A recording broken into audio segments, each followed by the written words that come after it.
नमस्कार दोस्तों, मैं अंकुर उपाध्याय स्वागत करता हूं आप सभी का आपके अपने YouTube channel share market analysis में। दोस्तों यहाँ पे आप सभी के साथ जो डाटा शेयर करने वाला हूं ये अपने आप में बहुत इंटरेस्टिंग है। देखिए 2 दिन अदानी ग्रुप के स्टॉक्स में बड़ी तेजी बनी है। अब इन 2 दिन में जो तेजी बनी है वो तो ठीक है, लेकिन एक ऐसा बड़ा फंड है जिसने अदानी ग्रुप में जितना पैसा बनाया उतना शायद किसी ने नहीं बनाया।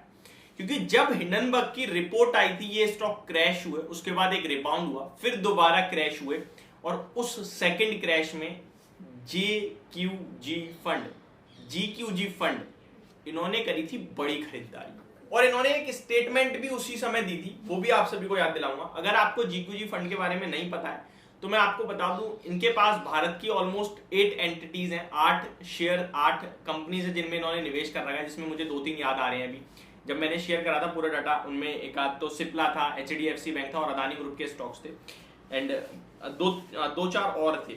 अभी यहाँ पे उन्होंने उस समय क्या करा था, तब अदानी एंटरप्राइज ऑलमोस्ट 1450 रुपए के समथिंग था।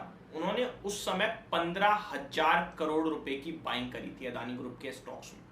बड़ी बाइंग करी थी 15,000 की, जिससे निवेशकों को कॉन्फिडेंस आया था और स्टॉक्स में अप मूव दिखा, बट वो 2-3 दिनों बाद फिर फिजल आउट हो गया था।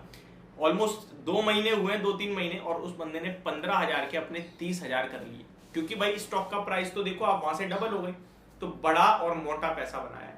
और उन्होंने उस समय ना एक स्टेटमेंट दी थी, वो स्टेटमेंट ये थी कि हम इन स्टॉक्स में फर्दर अपना जो स्टेक है उसको इंक्रीज करेंगे, we may buy some more quantity in these stocks. तो ये एक स्टेटमेंट जिसके बाद और बुलिशनेस आई थी, बट वो कब बाइंग आएगी किसी को नहीं पता। और आज खबर जो आ रही है वो ये है, इस तेजी के बाद जीक्यूजी राजीव जैन, इन्होंने सिंगल इन्वेस्टर है जिनकी वेल्थ बहुत तेज बढ़ी है क्योंकि इन्होंने डायरेक्ट खरीद लिया, ठीक है। जीक्यूजी के राजीव जैन जो है, इन्होंने 10% से raises Adani stake by about 10% for $3.5 billion bet. तो ये अपडेट आते हुए दिख रही है। चलिए थोड़ा पढ़ते हैं।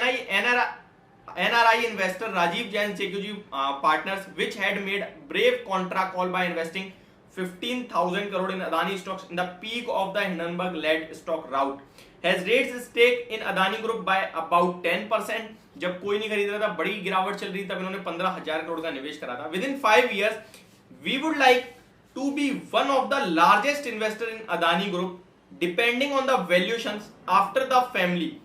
Jain was quoted as saying in a Bloomberg report, which said the value of GQG's Adani holding was close to $3.5 billion, और ये उस समय $2 billion था, आज $3.5 billion।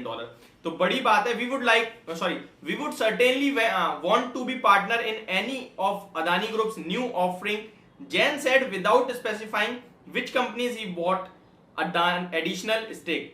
GQG is said to have been buying Adani stocks in last few days and is also keen to participate in the fundraising plan of the Ahmedabad based Apples to Airport conglomerate। तो बड़ी यहाँ पे update आ रही है और इन्होंने बड़ी खरीदारी करी है और यही अपडेट है सबसे ज्यादा। इनकी बात करें तो लगभग in March Adani group promoter entity SB Adani family trust had sold stake in GQG in Adani ports special, Adani green, Adani transmission, Adani enterprises. तो जो प्रमोटर्स ने बेचा था वो अदानी पोर्ट थे, अदानी ग्रीन थे, अदानी ट्रांसमिशन और अदानी एंटरप्राइजेस। ये 4 स्टॉक थे जो कि जीक्यूजी ने खरीदे थे उस समय। The deal in the Adani Enterprises by GQG was 5,500 crore की अदानी एंटरप्राइज में खरीदारी थी और 1410 के प्राइस पे खरीदे थे, जैसा कि मैंने अभी आपसे कहा 1450 के समथिंग था, तो 1410 था। अदानी पोर्ट्स 596 पे 5,280 करोड़ की खरीदारी थी। अदानी ट्रांसमिशन में 668 पे 2,800 करोड़ की 668 पे Adani transmission the rupees 1,898 crore done at. जी हाँ, 1,900 करोड़ की खरीदारी अदानी ट्रांसमिशन में थी 668 के भाव पर। अदानी ग्रीन में 2,800 करोड़ की बाइंग करी थी 500 के भाव पर। और आज ये सारे स्टॉक वहां से बड़ी तेजी में दिखे और बड़ा मुनाफा बनाया उन्होंने, और इसको कहते हैं रियल वेल्थ इन्वेस्टमेंट। बट सबका कॉन्फिडेंस इतना नहीं होता है, हेड्स ऑफ है, उस समय किसी का नहीं था और जिसने खरीदा उसने जल्दी बेचा है और ये अभी रेज कर रहे हैं। इनफैक्ट हम लोगों की क्या होती है, अगर हमने कोई शेयर 500 पे लिया है, वो 700 हो गया तो हम सिर्फ बेचने की सोचेंगे और एडिशनल एडिंग की नहीं सोचेंगे। तो ये बड़ी एक बात है तो इससे ये चीज समझ में आ रही है कि इन्वेस्टर्स को यहाँ से भी मतलब और बड़ा मुनाफा बन सकता है, तो बने रहें, ये कहीं ना कहीं चीज सामने आ रही है। तो ये मेरी तरफ से आपके लिए वीडियो, होप आप लोगों को समझ और पसंद दोनों आई होगी। Thank you so much for watching this video, have a great day guys.